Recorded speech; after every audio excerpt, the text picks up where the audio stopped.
Okay, so how to repair the actuator for the Smart 451.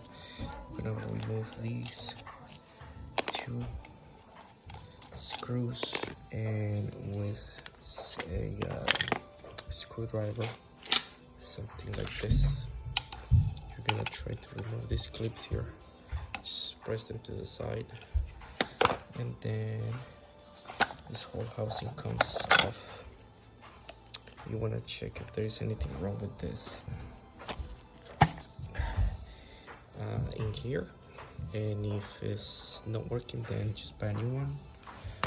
But more likely the issue is that all the teeth here are gone. So if this is gone, you can save the motor for the next one.